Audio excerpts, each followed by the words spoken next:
খুব গরম পড়েছে, তো গরমের সময় অন্য কিছু খেতে ভালো লাগুক না লাগুক, তেতো জিনিস খেতে খুব ভালোই লাগে।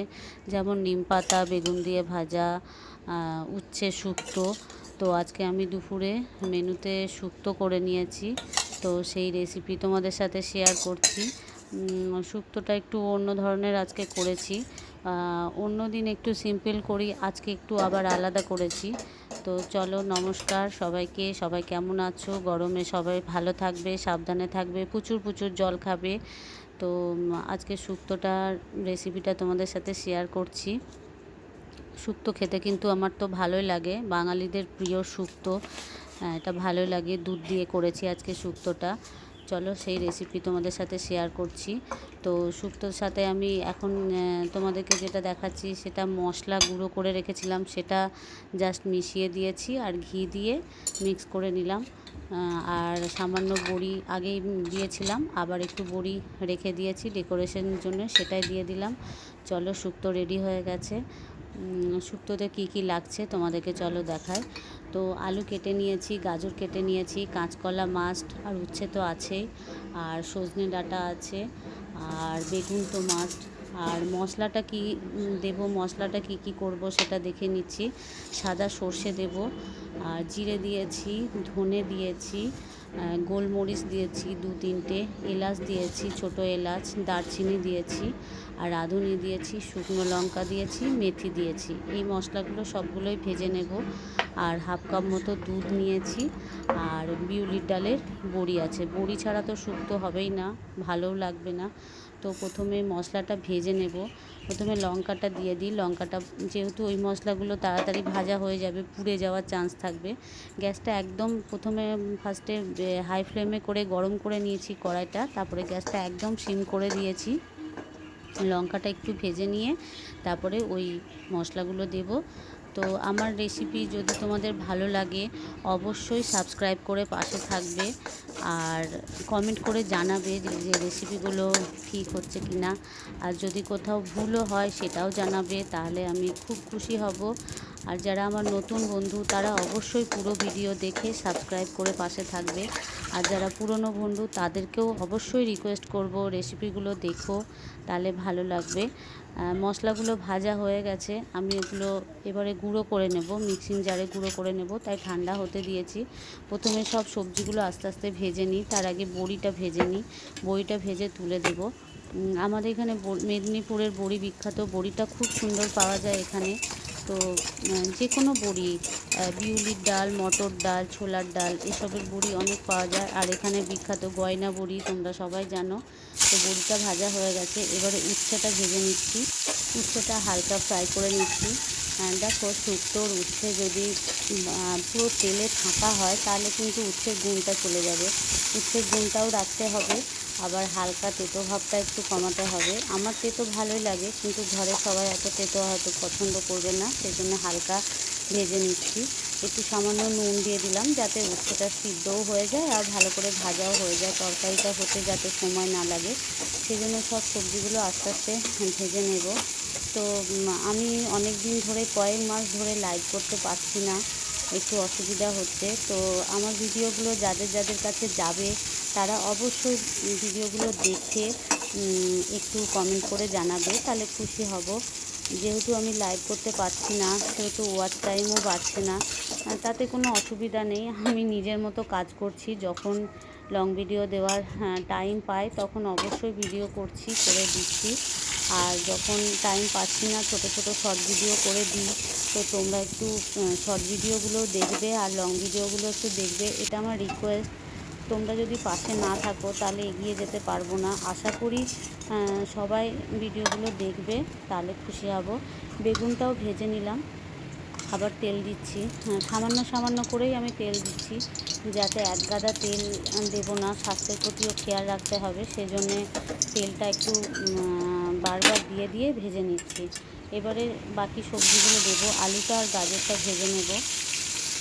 এর মধ্যে তোমরা রাঙা আলু দিতে পারো, এই সময় আমার রাঙা আলুটা নেই, সেই জন্য রাঙা আলুটা দিতে পারিনি। তো রাঙা আলু দিলে কি মিষ্টি মিষ্টি একটু হয়, তো রাঙা আলুটা নেই যেহেতু। আমি অন্য সময় না এই শুক্তোতে একটু ঝিঙেও দিই, তো তো ঝিঙে দিলেও ভাল লাগে, তো ঝিঙেটা নেই। আর সামান্য এটাতেই একটু নুন দিয়ে দিলাম, যাতে আলুটা একটু ভালো ভাজা হয়ে গেলে একটু নরমও হয়ে যাবে, তরকারিটা হতে যাতে বেশিক্ষণ সময় না লাগে।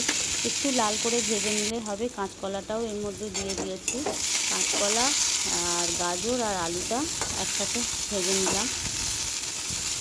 এবারে আস্তে আস্তে তেল দিয়ে তারপরে প্রত্যেকটা সবজি যেও ভাজা হয়ে গেছে। শুক্তো করতে একটু সময় লাগে, কিন্তু খেতে কিন্তু দুর্দান্ত হয়। গ্রীষ্মকালে বিউলির ডাল আর শুক্তো দিয়ে ভাত খেতে আমার মনে হয় দারুণ লাগে, অনেকেরই ভালো লাগে এটা খেতে। তো আজকে দুপুরের মেনুতে নিরামিষ ছিল, বৃহস্পতিবার, সেই জন্য এটা করে নিলাম। তো কড়াইয়ে তেল দিয়ে দিয়েছি, যেহেতু সবজিগুলো আগে থেকে তেল দিয়ে ভেজেছি সেজন্য আর বেশি তেল দিচ্ছি না। শুকনো লঙ্কা, তেজপাতা দিলাম আর সামান্য কালো সর্ষে দিলাম, যাতে এগুলো একটুখানি সর্ষের গন্ধটাও ভালো লাগবে। এবারে একটু ডাঁটাটা দিয়ে একটু নেড়ে নিচ্ছি। আর যে সবজিগুলো ভাজা হয়ে গেছে শুধু বেগুনটা রেখে বাকি সবজিগুলো সব দিয়ে দিচ্ছি। ভালো করে এবার মশলা দিয়ে কষিয়ে নেব। বেগুনটা যেহেতু প্রথমেই দিলে নরম হয়ে যাবে, সেজন্য বেগুনটা দিচ্ছি না। তো বেগুনটা একদম একটু যখন হয়ে যাবে তখন দেবো। সবজিগুলো যেহেতু ভেজেছি আগে থেকেই, তো এখন এবার মশলাগুলো দিচ্ছি। মশলাগুলো তোমরা পারলে জলে গুলে একটু পেস্ট করে সামান্য কিছুক্ষণ আগে পেস্টটা পরে দিতে পারো। একটু জলে গুলে রাখলে কি মশলাগুলো ভিজলে একটু ভালো হয়। তো আমি ধনে গুঁড়ো দিয়ে দিলাম 1 চামচ, জিরে গুঁড়ো দিয়ে দিলাম ছোটো চামচের 1 চামচ, আদা বাটা দিয়ে দিলাম। আর এটাতে যেহেতু আমি শুকনো লঙ্কা ভেজে নিয়েছি, সেই জন্যে কাঁচা লঙ্কা বাটা একটু দিয়েছি, আর শুকনো লঙ্কা গুঁড়োটা দিলাম না। এদিকে সর্ষেটা বেটে নেব, সাদা সর্ষেটা ব্যবহার করছি, যেহেতু এটা সাদা হবে তো হলুদ ব্যবহার করছি না। আমি বাকি দিনে হলুদ দিই শুক্তোতে, তো সাদা সর্ষে যেহেতু দিচ্ছি, দুধ দেবো যেহেতু, সেই জন্য এটা সাদা সর্ষেটা দিচ্ছি। সাদা সর্ষেটা সাদা সর্ষের পরিমাণটা এখানে বড় চামচের 1 চামচ মতো আছে। যেহেতু শুক্তোর পরিমাণটা যেমন হবে আন্দাজ মতো সেরকম দেবে। এখন আমি নুনটা দিচ্ছি না, যেহেতু মশলাগুলো ভালো করে কষিয়ে নিচ্ছি। নুনটা জল দেবো, তার আগে নুনটা দেবো। তোমাদেরকে সত্যি বলছি, আমার ভিডিও যদি ভালো লেগে থাকে তো অবশ্যই কমেন্ট করে জানাবে, তো ভালো লাগবে। এবারে মনে হলো মশলাটা সব কষানো হয়ে গেছে, খুব একটা বেশি গ্যাসটা বাড়িয়ে দেবে না, যাতে হাই ফ্লেমে দিলে মশলাটা ধরে যাওয়ার চান্স থাকবে। সেই জন্য মিডিয়াম ফ্লেমে দিয়ে সবসময় রান্নাটা করতে হয়। আমি তোমার নুন দিয়ে দিলাম আর সামান্য একটুখানি মিষ্টি দিয়ে দিলাম, কয়েকটা চিনির দানা দিয়ে দিলাম।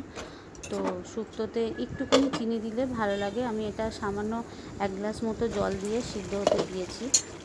দেখো, আমি দেখবো এবারে ঢাকাটা খুলে যে সিদ্ধ হয়েছে নাকি। গাজরটা একটু মনে হচ্ছে সিদ্ধ হবে, তো আরেকটু সিদ্ধ হবে, সেজন্যে একটু জলও আছে। দুধটা একদমই ফুটিয়ে রেখেছিলাম, 1/2 কাপ দুধ দিয়ে দিলাম, আবার ঢাকা দিয়ে কিছুটা সিদ্ধ হতে দেবো। কাপটা ধুয়ে আর একটু জল দিয়ে দিলাম, কারণ দুধটা ভালোই মোটা হয়েছে। এইবারে বেগুনটা দিয়ে দিলাম, যেহেতু বেগুনটা রেখে দিয়েছিলাম সাইডে, তখন যেহেতু সবজিগুলো সিদ্ধ হয়ে গেছে আর বেগুনটা তো খুব নরম, সেই জন্য বেগুনটা আগে দিইনি। এবারে দেখবো যে মোটামুটি হয়ে গেছে। দেখো আমার শুক্তো রেডি হয়ে গেছে। কিছুটা বড়ি আমি এখানে দিয়ে দিলাম, আর কিছুটা বড়ি ডেকোরেশনের সময় দিয়েছি, তোমরা দেখেছো। ফার্স্টেই আমি ওটা দেখিয়েছি। শুক্তোটা তোমরা ট্রাই করে দেখতে পারো, যারা নতুন রান্না করছো, এখনও রান্না শিখছো, তারা অবশ্যই শুক্তোটা ট্রাই করে দেখতে পারো।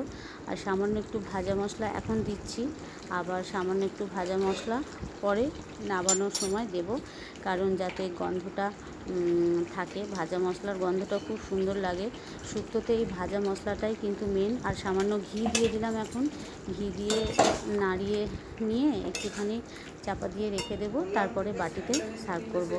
তোমরা অবশ্যই ভালো থাকবে, সাবধানে থাকবে, প্রচুর পরিমাণে জল খাবে, প্রচণ্ড গরম পড়েছে। আর তেতো দিয়ে ভাত খাওয়ার চেষ্টা করবে, সকলকে বলবো গ্রীষ্মকালে তেতোটা খাওয়া খুব দরকার। সবাই ভালো থাকবে, টাটা। আমিও ভালো আছি, টাটা।